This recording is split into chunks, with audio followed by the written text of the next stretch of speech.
Umahagupit na ang bagyo si Aghon dito sa Port of Balanacan, Marinduque.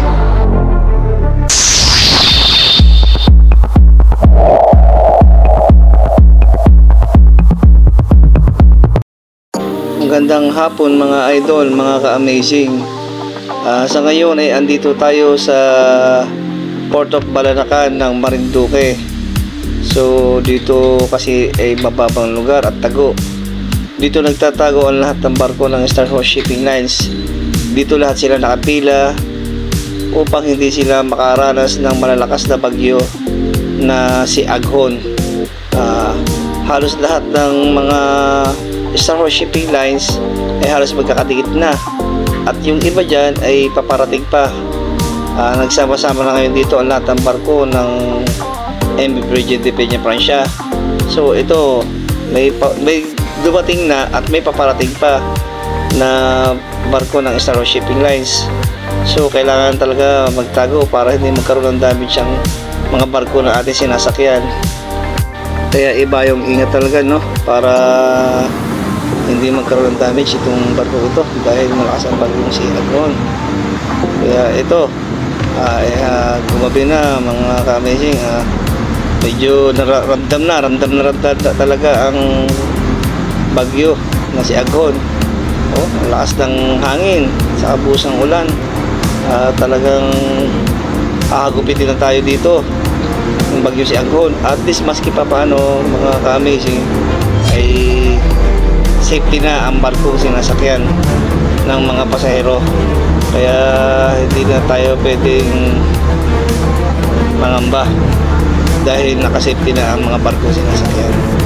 Kaya mga ka-amazing, kung kayo man ay nasa mga lugar na medyo alanganin, ay magbigas na muna kayo mga ka-amazing para hindi kayo maapektuhan ng bagyo si Aghon. At ito mga ka-amazing, kitang-kita ang kalakasan ng bagyo si Aghon. Hinahampas talaga ng malakas na hangin at ulan ang barko ito. Safety naman, safety na ang ating barko dito.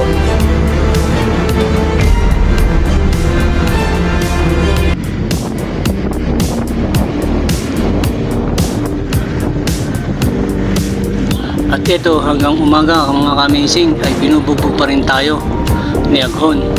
Ibang klase ang lupit ni Aghon. Sobra kung makapag manalanta sa atin.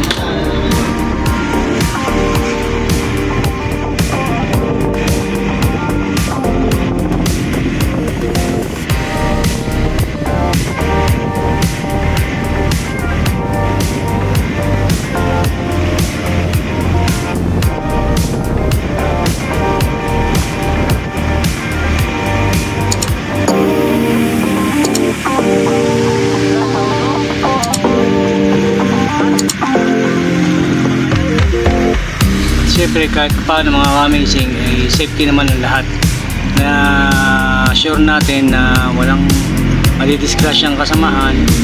At yung ibang mga barko na dito pa rin, maging ang Montenegro, halos lahat dito Star Horse and Montenegro ay dito nagtatago dahil ito ay safety lugar, ang port ng Balanacan.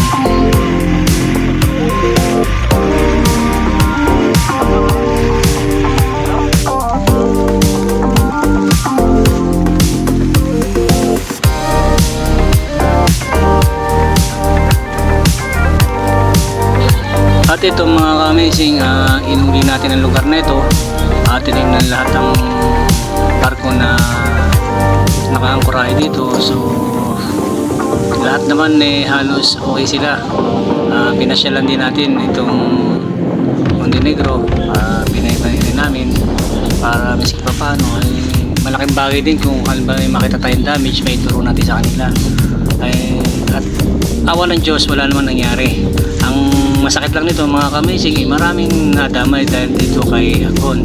Maging ang mga taga Marinduque, mga naninirahan. Sa mga taga Marinduque, iba yung ingat po. At sa inyo namang mga naninirahan diyan, sana po ay walang nangyaring masama sa inyo.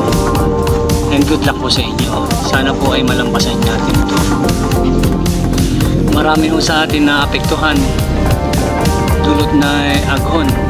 Kaya sa sulok man ng mundo na pinapasukan ni Aghon, ay sana po ay wala akong nasalanta na tao sa inyo.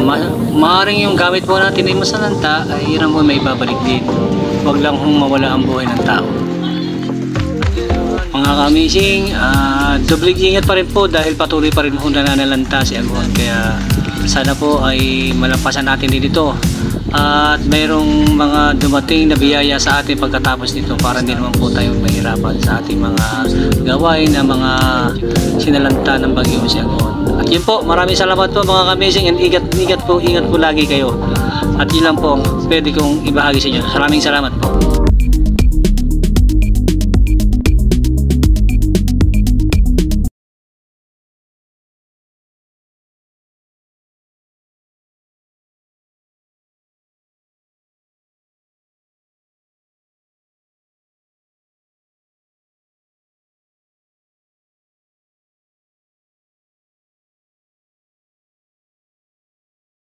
Mga ka-amazing, ingat kayong lahat and God bless sa inyo.